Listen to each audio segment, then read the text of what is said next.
All right, hey everybody, another episode of Rock My Monkey TV. I'm sitting here with Steven, the drummer for Black Tide. Now, you guys have a new album out. Yeah. Some of the people that really love that first album are a little thrown. Yes, they are. Okay, so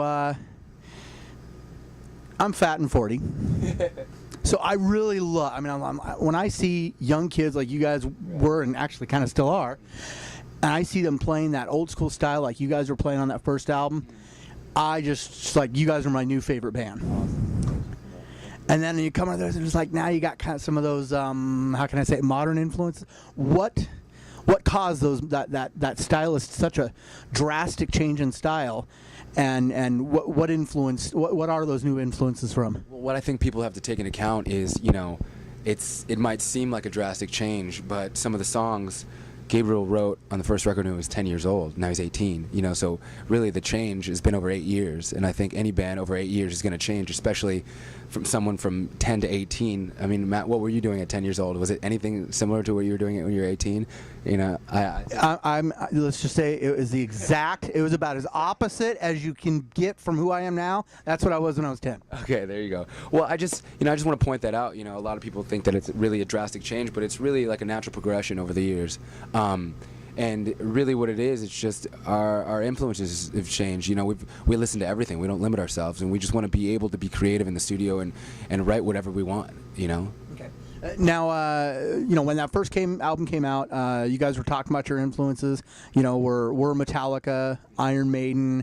God, there was one other that one of you guys were mentioning, but it was those old school bands. So, what bands did you pull from to get those more modern sounds? Like I said, we still love those bands that you're just naming.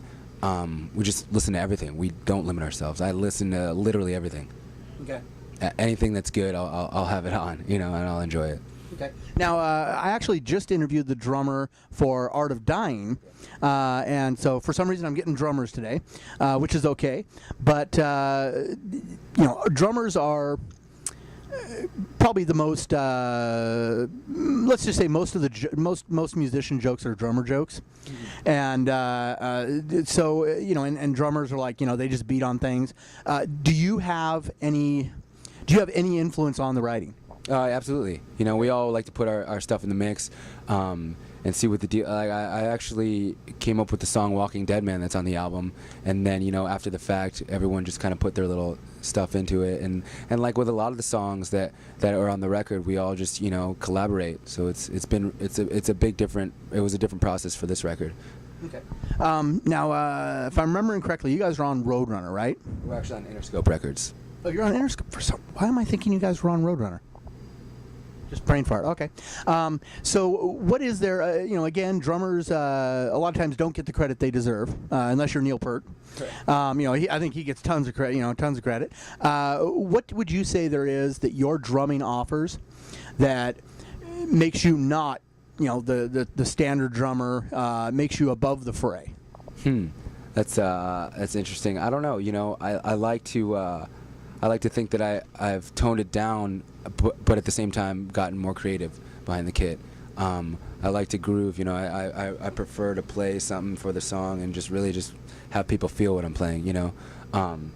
And I'm pretty much more about the live show, giving a lot of energy. So if you've seen us play before, that we're all about that. You are definitely from the how can I say it, the Tommy Lee school of being a drummer that definitely adds to the visual and adds to the show. What would it be like, say, Tommy Lee that would influence his way of being a drummer but still putting on a show, or is it somebody else? Absolutely. There's a bunch of different drummers that I've looked up to throughout the years, and he's definitely one of them. Okay. Now, the new album has, I believe, 2 music videos so far released? Yep. Okay. Are there chances for a third?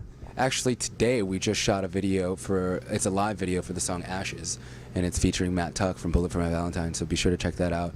We'll let you know when it's released. It's clearly not out yet because it's just recorded today. So You recorded it minutes ago. What's your problem? yeah, I know we got to get on top of things. All right. So now, when you guys make these videos, the other videos were more storyline based. How much collaboration do you guys have with the people that make the video to make sure that it aligns with the message of the song? Right. Well, that's the good thing about this record, and you know what we're gonna do for music videos from this point forth. It's on Light from Above. We were kind of just approached our videos as, okay, these directors would submit this, and we would just choose kind of what we wanted out of what we got. You know what I mean? But then we realized, wait a minute, we got all this creative control. Why not? You know, we're writing our own songs. We're not having people write our songs. Why not write our own music videos? So that's kind of what we did with this. You know, we just come up with ideas, and then I remember talking to the director and saying, you know, we want this, we want this, we want this, and then, you know, later on, all that was there for that video, for that fire. So it was pretty cool. And that's just kind of how we want to approach everything with this album cycle. And this new video for Ashes is going to be, hopefully it turns out pretty cool. Cool. Now, you guys are still very. I mean, what is the youngest age in the band now? 18. Gabriel's 18.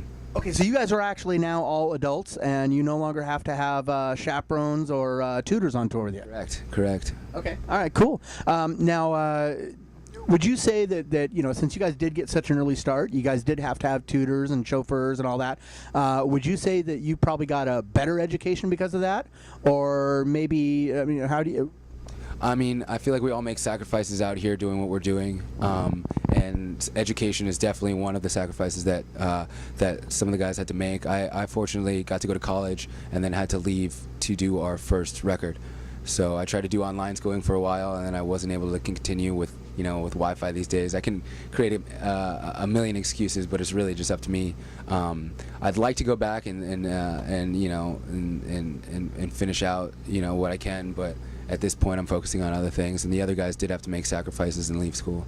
Okay. Now, I believe your album just came out, right? It was just released? Yeah, it was released actually in September. I mean August 23rd. Yeah, the end of August. So you guys are just getting started.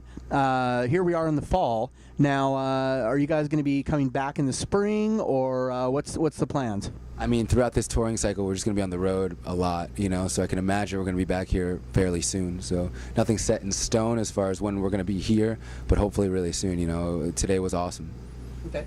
All right. Now, in closing, is there anything you have to say to all the fans of Black Tide out there, or just the viewers of Rock My Monkey TV? Well, thank you for all the support. Be sure to check out our new video for That Fire if you haven't already, and make sure you support music you love, even if it's not Black Tide.